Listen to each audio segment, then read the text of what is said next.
A short time ago, the United States military began major combat operations in Iran. Our objective is to defend the American people by eliminating imminent threats from the Iranian regime, a vicious group of very hard, terrible people. Its menacing activities directly endanger the United States, our troops, our bases overseas, and our allies throughout the world. For 47 years, the Iranian regime has chanted death to America and waged an unending campaign of bloodshed and mass murder, targeting the United States, our troops, and the innocent people in many, many countries. Among the regime's very first acts was to back a violent takeover of the U.S. Embassy in Tehran, holding dozens of American hostages for 444 days. In 1983, Iran's proxies carried out the Marine barracks bombing in Beirut that killed 241 American military personnel. In 2000, they knew and were probably involved with the attack on the USS Cole. Many died. Iranian forces killed and maimed hundreds of American service members in Iraq. The regime's proxies have continued to launch countless attacks against American forces stationed in the Middle East in recent years, as well as U.S. naval and commercial vessels in international shipping lanes. It's been mass terror, and we're not going to put up with it any longer. From Lebanon to Yemen and Syria to Iraq, the regime has armed, trained, and funded terrorist militias that have soaked the earth with blood and guts. And it was Iran's proxy, Hamas, that launched the monstrous October 7th attacks on Israel, slaughtering more than 1,000 innocent people, including 46 Americans, while taking 12 of our citizens hostage. It was brutal, something like the world has never seen before. Iran is the world's #1 state sponsor of terror and just recently killed tens of thousands of its own citizens on the street as they protested. It has always been the policy of the United States, in particular my administration, that this terrorist regime can never have a nuclear weapon. I'll say it again, they can never have a nuclear weapon.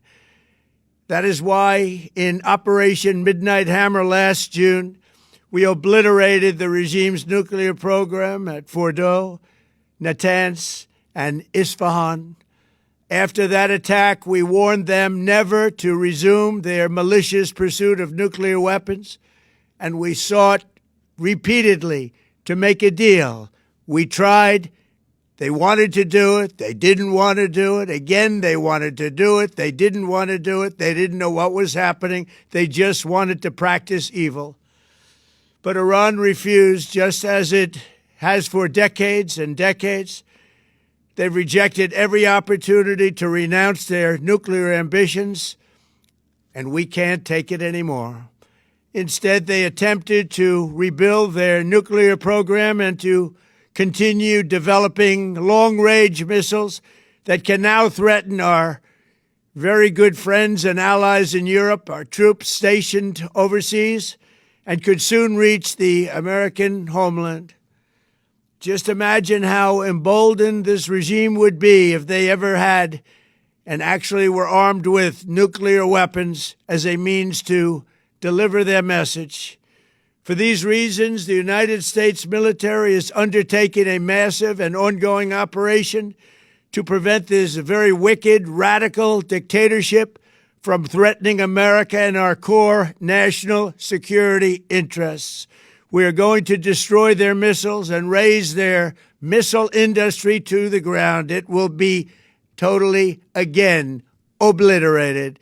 We're going to annihilate their Navy. We're going to ensure that the region's terrorist proxies can no longer destabilize the region or the world and attack our forces and no longer use their IEDs or roadside bombs, as they are sometimes called, to so gravely wound and kill thousands and thousands of people, including many Americans.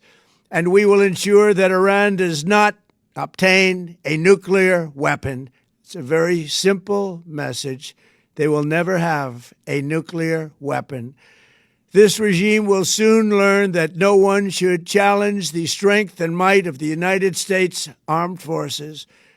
I built and rebuilt our military in my first administration, and there is no military on earth even close to its power, strength, or sophistication. My administration has taken every possible step to minimize the risk to U.S. personnel in the region. Even so, and I do not make this statement lightly, the Iranian regime seeks to kill. The lives of courageous American heroes may be lost, and we may have casualties. That often happens in war. But we're doing this not for now. We're doing this for the future, and it is a noble mission. We pray for every service member as they selflessly risk their lives to ensure that Americans and our children will never be threatened by a nuclear-armed Iran. We ask God to protect all of our heroes in harm's way, and we trust that, with His help, the men and women of the armed forces will prevail. We have the greatest in the world, and they will prevail. To the members of the Islamic Revolutionary Guard, the armed forces, and all of the police, I say tonight that you must lay down your weapons and have complete immunity, or, in the alternative, face certain death.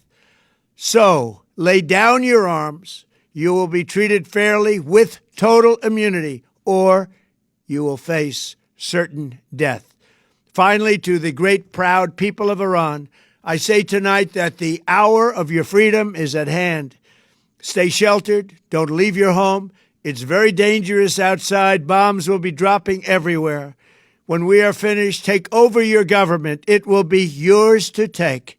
This will be probably your only chance for generations. For many years, you have asked for America's help, but you never got it.